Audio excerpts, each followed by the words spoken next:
Good morning, students. In our previous module, we have learned how resistances can be connected in series. Let's recall a few points about series combination. How do we connect resistors in series? We connect end to end.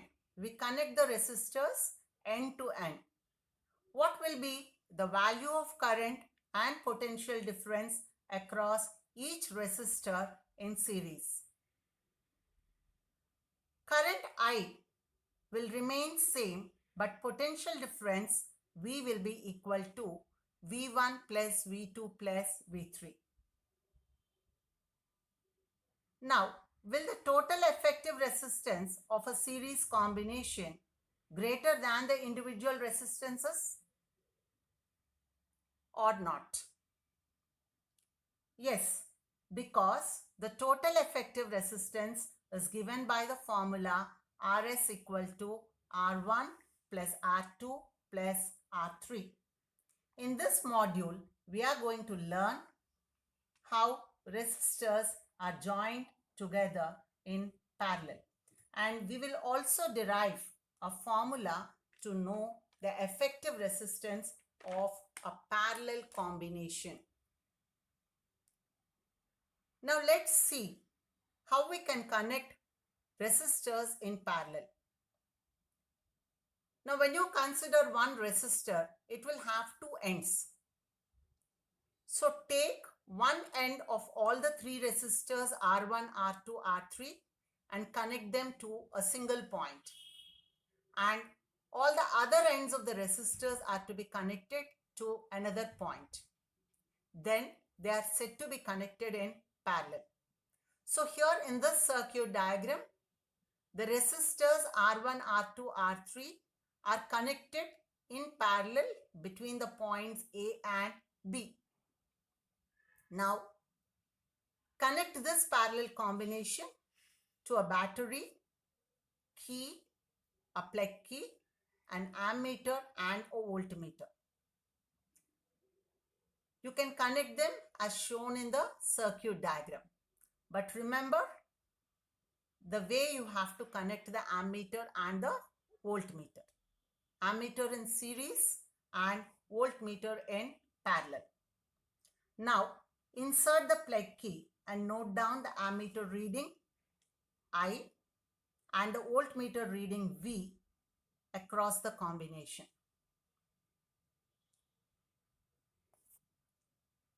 Now what you do is remove the plug key and the voltmeter across the combination. Connect the voltmeter across R1. Note down the voltmeter reading. It was found that, or it will be found that, the voltmeter reading will be the same as that of the parallel combination. You can repeat this by connecting the voltmeter in parallel with R2 and R3 also. You will observe that the voltmeter reading across any of the resistor will be the same as that of the combination. The simple reason is that all the resistors are connected between the same 2 points. So their potential difference will remain the same. Now, you remove the ammeter and the key, the plug key also to be removed. Connect the ammeter in series with R1. And now insert the plug key. Note down the ammeter reading. Take it as I1. Now repeat this with the resistors R2 and R3 and note down the ammeter readings as I2 and I3. When you observe the values of the total current I for the combination and the current I1, I2 and I3 across the resistors R1, R2 and R3, you will find that I is equal to I1 plus I2 plus I3. So in a parallel combination, V is same and I is equal to I1 plus I2 plus I3. Now, let us see how we can calculate the total effective resistance of a parallel combination. Consider the equivalent resistance of the parallel combination as Rp. By using Ohm's law for the parallel combination, we can have I equal to V by Rp. But we also know that I is equal to I1 plus I2 plus I3. We can apply Ohm's law for each individual resistor and get I1 as V by R1, I2 as V by R2 and I3 as V by R3.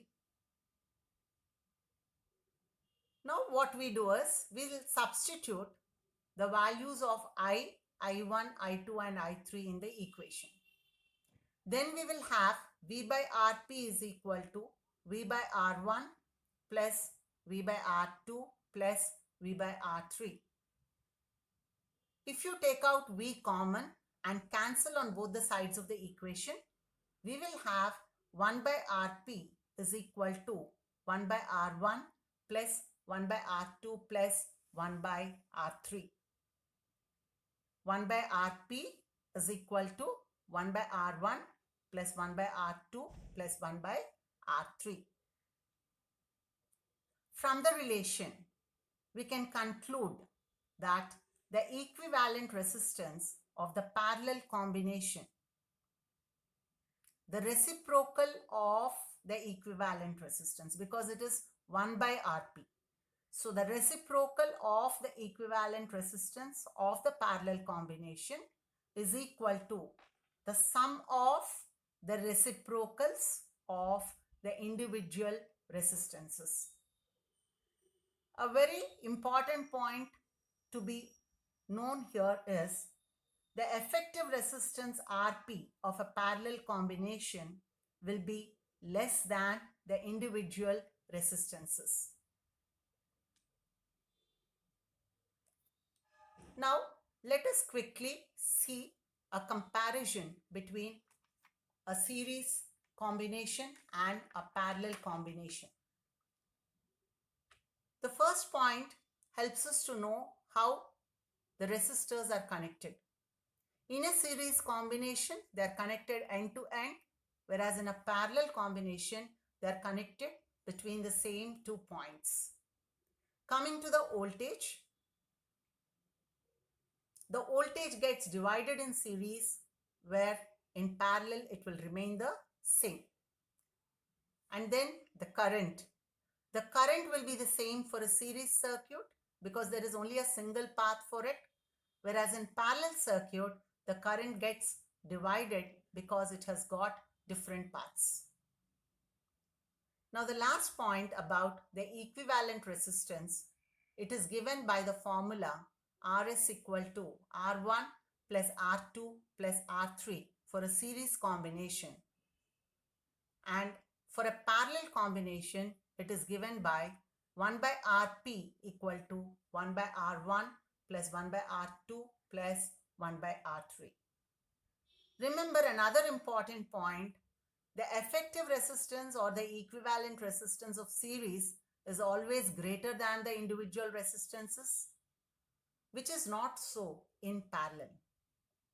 The equivalent resistance is always less than the value of the individual resistances. Now, with this knowledge of series and parallel combination, let us see their advantages and disadvantages in the practical usage. In a series circuit, if one component fails to work, the other components also will not work. On the other hand, in parallel circuit, if one fails to work, the other components will continue to work normally. The second important advantage of a parallel circuit is that they can be operated by separate switches and they will get the required amount of current. Let me explain this. In series, if you connect an electric fan and AC, and we also know that there is only one path for the current. So both the fan and the AC will be getting the same amount of current, which will not enable them to work properly. Whereas in a parallel circuit, since the current has got different paths, current will get divided depending on the requirement. So it is advantage for having a parallel circuit to connect the components in a parallel circuit because they get the required amount of current. In a series circuit, the components are operated by a single switch, whereas in a parallel circuit, they can be operated by separate switches. I think now all of you have a clear understanding about resistors being combined in series and in parallel. Now we will stop here, and in our next module we will be learning about the heating effect of electric current.